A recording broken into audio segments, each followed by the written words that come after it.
Hello, this is The Street Genius. Let's talk about water. Not just as a resource, but as a reason for future wars. For decades, we've heard the phrase, the next world war will be fought over water. It sounded like science fiction. It's not anymore. It's already happening in slow motion, across rivers, behind dams and beneath drying lake beds. And the world is nowhere near ready. Right now, over 2 billion people live in countries experiencing high water stress. That means the demand for water exceeds what's naturally available. By 2040, that number could double. From agriculture to industry to survival, water is no longer just a need. It's a weapon.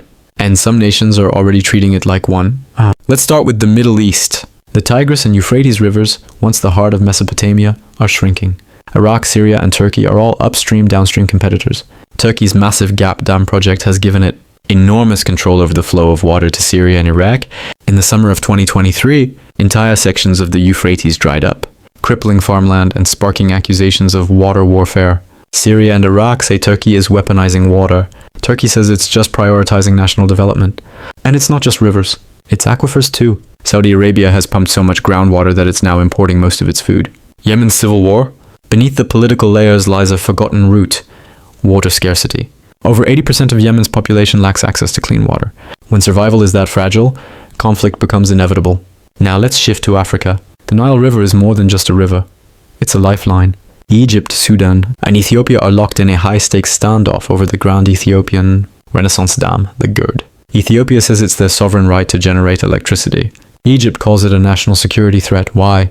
Because over 90% of Egypt's population relies on the Nile for fresh water. If Ethiopia controls that faucet, Cairo panics. There have been military threats, mediation attempts, and failed negotiations. One miscalculation, and you've got a full-scale regional conflict over a river. In South Asia, it's no better. India and China, nuclear neighbors, are clashing over the Brahmaputra River. China, as the upstream nation, has been building dams that could alter flow into India and Bangladesh.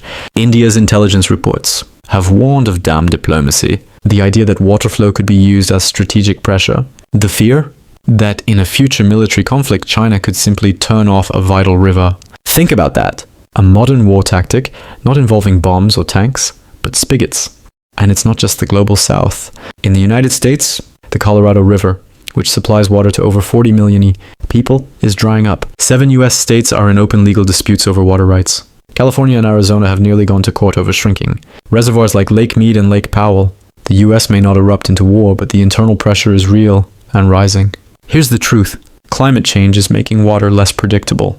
Glaciers are melting. Rainfall patterns are shifting.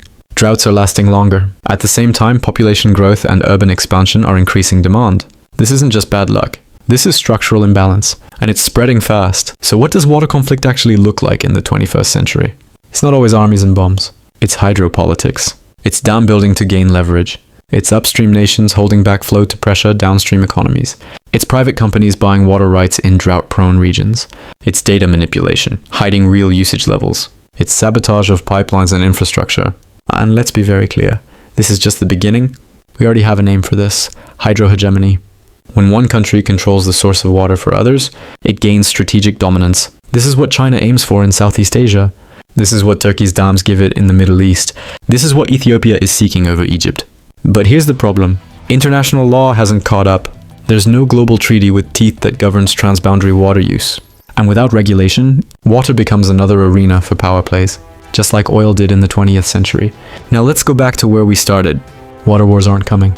They're already here, just quiet, slow, and often hidden behind technical language. But as resources get tighter, don't be surprised when water becomes a front-page geopolitical crisis.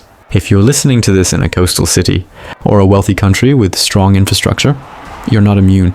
Rising food prices, refugee flows, energy shortages, they're all downstream effects of water stress elsewhere. This is global, and it's urgent. The smart nations, the ones who will stay ahead, are already investing in desalination, water reuse, smart irrigation, and regional cooperation. The rest, they're heading for confrontation. This isn't about being alarmist, it's about facing the facts. Water is the new oil, but unlike oil, there's no substitute. Thanks for listening. This was The Street Genius.